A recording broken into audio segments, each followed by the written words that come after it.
Okay, this problem is number 15 from our previous quiz that we just finished on Tuesday.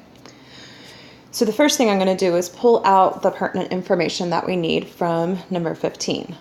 On this problem, I'm going to identify what is our rate, the future value, the present value, the payment, and the number of periods. For any problem where we're solving for future value, present value, or the payment, we want to identify what we know out of the problem. So for this problem, our rate is 9%. And since it's an annual rate, we're going to leave it at 9%. Had it been semi-annual, we would divide it in half at 4.5%. The future value for this problem is going to be 0, because at the end of the payments, we're going to have 0 left.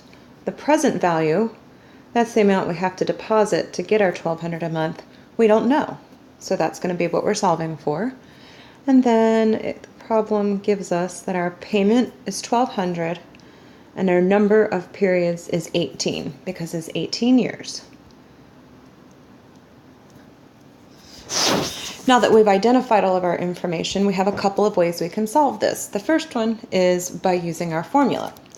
So we can say that the present value is equal to the payment times, now in our numerator we have 1 minus 1 plus I to the n all over I, and we'll multiply that entire thing times 1 plus I, because this is an annuity due.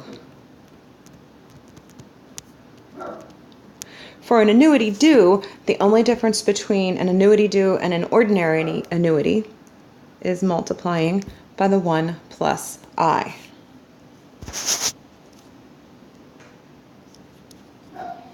So now let's go to a clean page.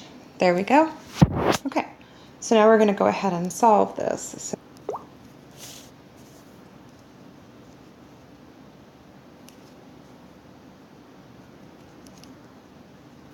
Okay, we're going to have present value is going to equal 1,200.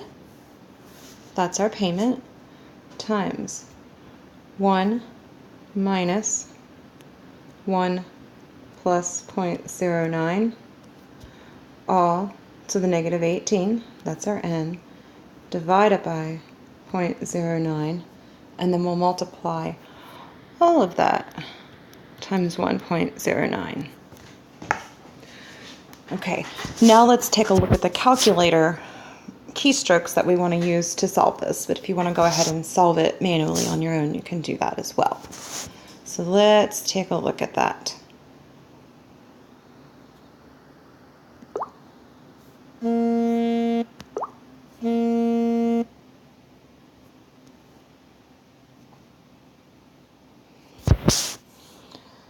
Okay, so we're going to go in here and find the calculator.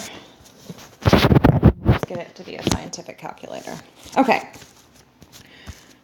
so now we're going to first solve that middle part. So I'm going to say 1 minus the quantity of 1.09 to the negative 18th.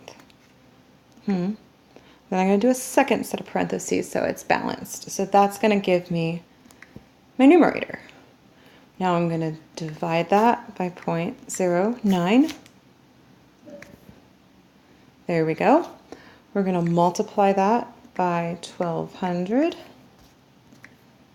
And then finally multiply that quantity times the 1.09, which gives us the 11,452, and if we round the 0.357 to 0.36, that does give us the answer that is on the answer key for the test that he's now posted.